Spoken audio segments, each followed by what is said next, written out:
আজকের এপিসোডে তোমাদের শোনাবো দুটো ছোট ঘটনা।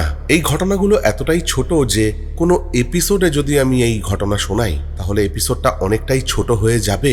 তাই ভাবলাম যে শর্ট কোনো একটা এপিসোডে এই ঘটনাগুলো দেব। ঘটনায় যাচ্ছি।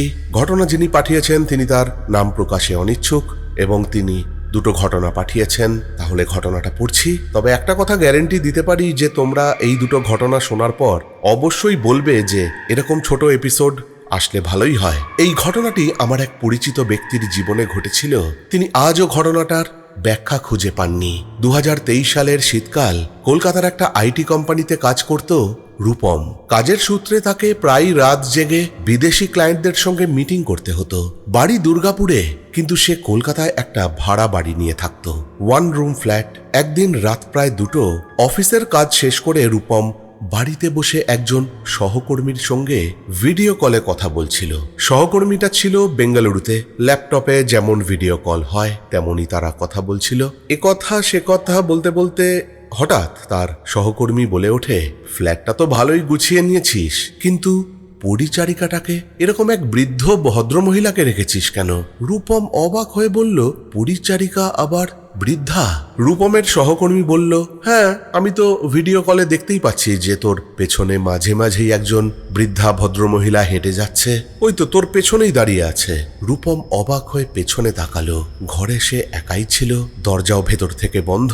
সে হেসে তার সহকর্মীকে বলল, তোর মজা করছিস নাকি? তার সহকর্মী বলল, আরে মজা করবো কেন, স্পষ্ট তো দেখলাম, সাদা কাপড় পরা বিধবা মনে হয় নাকি? রূপম বলল যে, কি আজে বাজে বকছিস?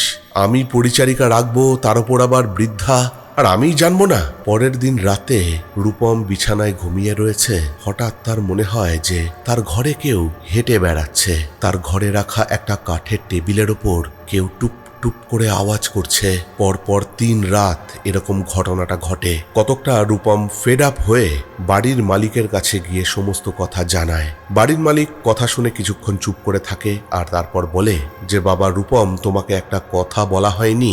এই ঘরটা আমি ভাড়া দিয়েছি। এর আগে এই ঘরে আমার মা থাকতেন, আর এই ঘরেই তিনি মারা যান। এই কথাটা শুনে বুক কেঁপে উঠল। তাহলে কি সেই রাতে রূপমের সহকর্মী ভিডিও কল চলাকালীন সেই বাড়ির মালিকের মৃত মায়ের প্রেতাত্মাকে দেখেছিল? কে বলতে পারে? কেমন লাগলো ঘটনাটা অবশ্যই কমেন্ট করে জানাবে। চলে যাব দ্বিতীয় ঘটনায়। এই ঘটনাটা বেশ কয়েকবার পড়া হয়ে গিয়েছিল বলে তোমাদেরকে আমি ভালোভাবে পড়ে শোনালাম, কিন্তু এই দ্বিতীয় ঘটনাটা ঠিকভাবে পড়া হয়নি, তাই একটু দেখেই পড়ছি।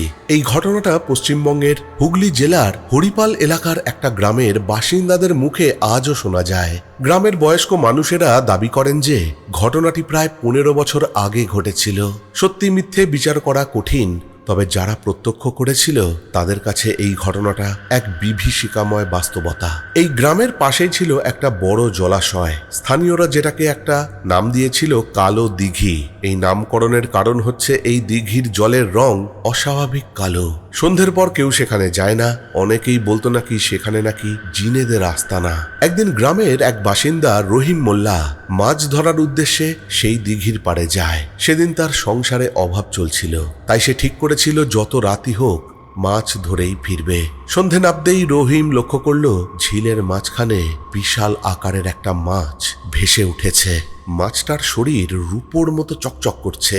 এত বড় মাছ দেখে রহিম লোভ সামলাতে পারল না। সে জাল ছুড়ে দিল। অদ্ভুতভাবে প্রথমবারেই মাছটাকে জালে আটকে নিল সে। কিন্তু জাল টানতে গিয়ে রহিম বুঝতে পারল মাছটার ওজন অস্বাভাবিক।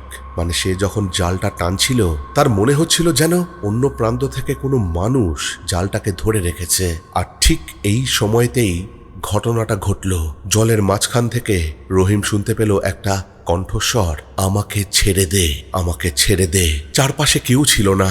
রহিম ভয় পেলেও মাছটাকে ছাড়তে সে রাজি হলো না। সে আরো জোরে টান দিল। সেই মুহূর্তে সেই মাছটা জলের উপর লাফিয়ে উঠল। আর সেই সময় রহিম একটা জোরে চিৎকার করে। আর গ্রামবাসীরা আজও বলে যে রহিমের চিৎকার নাকি সেই রাতে অনেকেই শুনেছিল।